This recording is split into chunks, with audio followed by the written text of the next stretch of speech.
The Guinness Book of World Records lists the Doulos as the world's oldest ocean-going passenger ship. This is the oldest active wheelhouse in the world.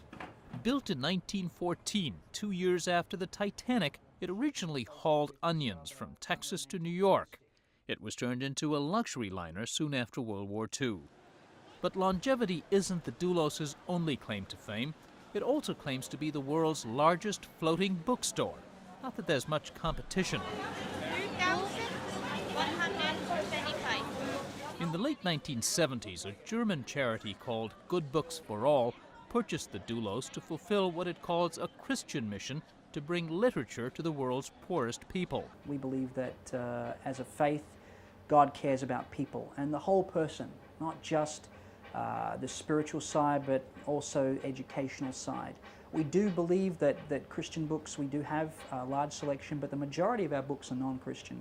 Although Bibles are the best seller among the 500,000 books on board, the large selection of secular titles has eased the way into many non-Christian nations, like this stop in predominantly Islamic Sudan, its 101st country. I guess you could say that the kind of work we do is motivated by our love for God, but it is not something that we will push on other people.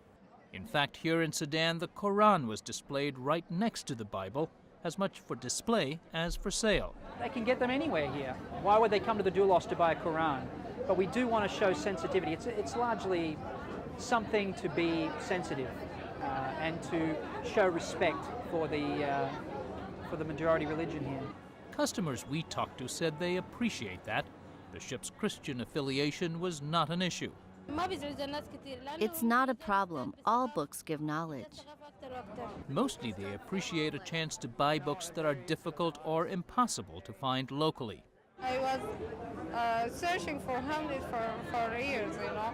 I didn't find it, and I was asking everyone, hey, I want Hamlet, do you have this story? You know, when I found it, I was so happy. So far, about 17 million people have visited the Doulos and bought 12 million books. Prices are kept affordable thanks to the ship's low operating costs. The entire crew, from captain to dishwasher, are volunteers, 300-plus people from 40 nations. In many cases, churches these volunteers attend back home sponsor them, raising money to cover their food and other expenses while on board. The amount the ship asks them to pay is based on a sliding scale to ensure a diverse crew. Someone from Northern Europe perhaps might pay a certain figure, but then someone from West Africa or say South America, Latin America may pay a small percentage of that. Volunteers live on the ship anywhere from 2 weeks to several years, sometimes a literally life-changing experience. Australian native Glenn Doris, for example, met his Malaysian-born wife, Grace, on the Doulos. This is my wife. Where they now share a tiny cabin with their 2 children.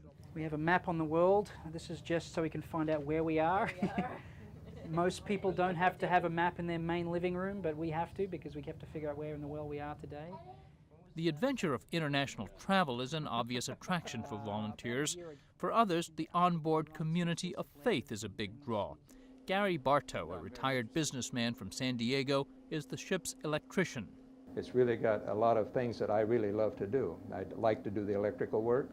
There's a group of 300 people here that love the Lord, and because of that, I thought that I would really like to have the family overseas that I don't have at home.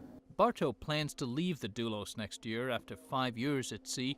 How much longer the boat will be sailing is anyone's guess. This ship is quite old and safety regulations are always going up, and there's going to be a time where it's going to become too expensive to renovate, and it'll be probably cheaper to get a new ship. But until that time, we'll keep the old girl floating as much as possible. By the end of 2005, the Doulos crew expects to have gone around the entire coast of Africa. For Religion and Ethics Newsweekly, this is Fred de Sam Lazaro in the port of Suakin, Sudan.